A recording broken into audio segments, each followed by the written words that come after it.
that is the prion virus. So, but we move on to the next one, the Necroa virus. Unclassified. Early analysis suggests extreme regenerative abilities.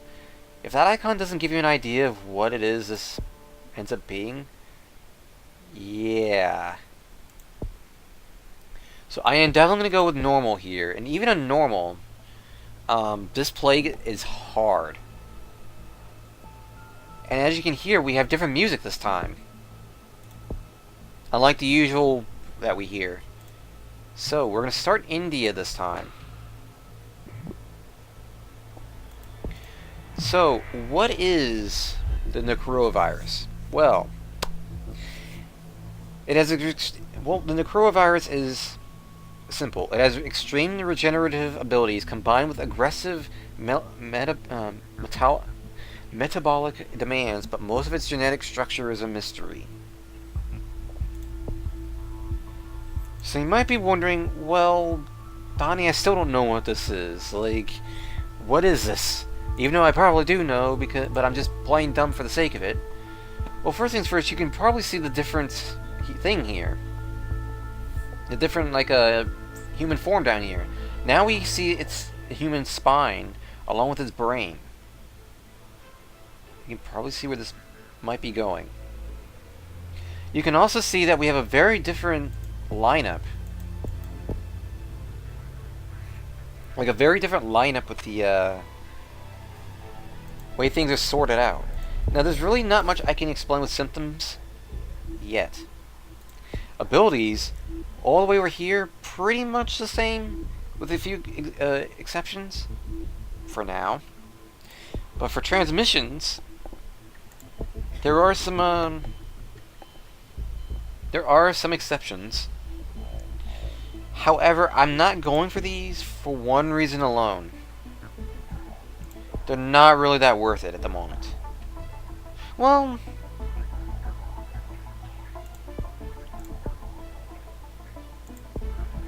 I take that back. I can go for Saliva 1, which is a new thing. You have Zoonotic Shift, which is genetic shift in virus increases infectivity, mutation chance, and makes cross-species infection possible. Basically, this is where you go to make bats and all them possible. Increases future research speed, so increases the mutation chance and your future research speed. Not really worth it.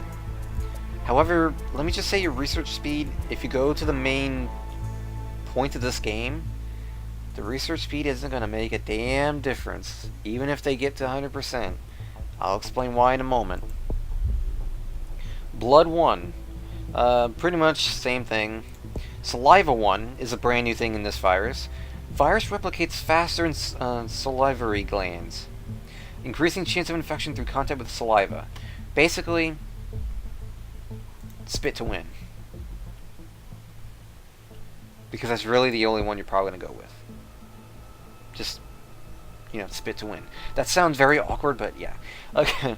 Gastrointestinal expansion. There you go. Virus can replicate in stomach and intestine. Ew.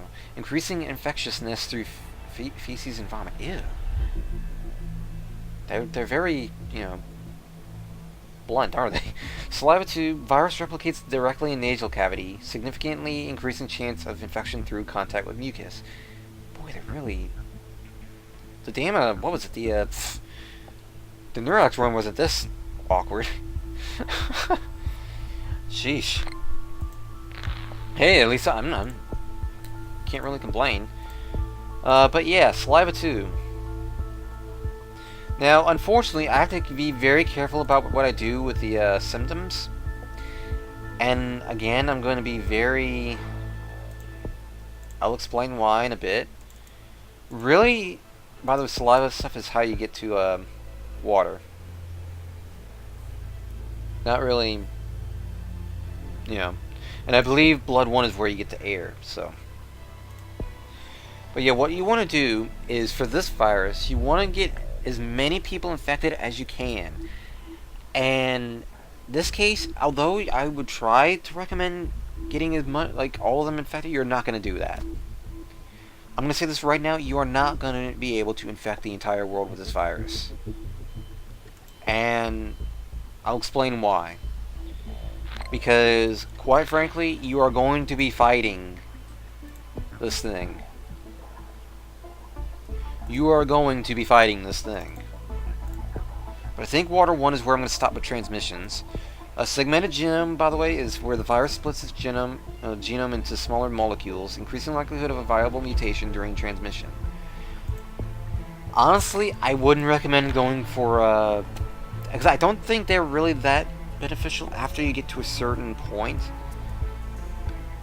But, like I said, once we get to the symptoms, things are really going to start taking off. I'm not explaining all that much now, but once we get to a certain stage in this virus, I will be picking out what the explanations.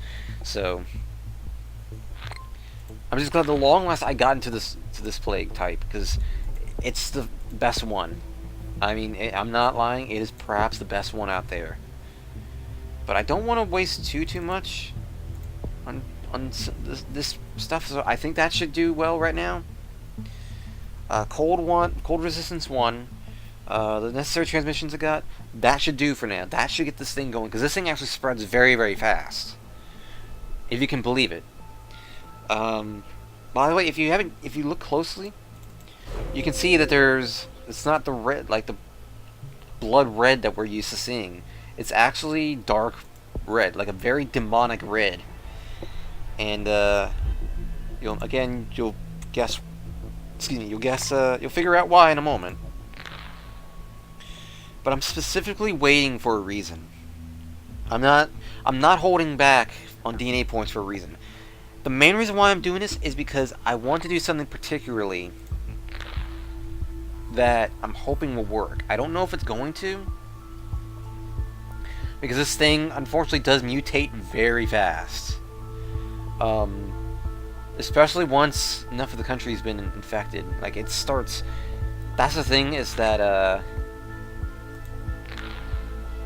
Creeper executed for destruction of virtual property. These Minecraft references, man. But, this thing mutates very fast when it's in its normal form. But, did I just read? Developer signs pledge to never add zombies into game. Oh, well, you know, I think, to be fair though, which developer? I don't know what they're talking about. Because there are many developers in the gaming community, so I mean, and there's so many zombie games, you know? Like, I can't even begin to tell you how many zombie games exist. And they're always the same. Like, you kill zombies. You know what would be nice? A game that, although it did have zombies, it did the exact opposite. You actually create a zombie apocalypse. You don't actually kill the apocalypse. You create it. Boy, wouldn't it be nice if there was a game like that? You know, like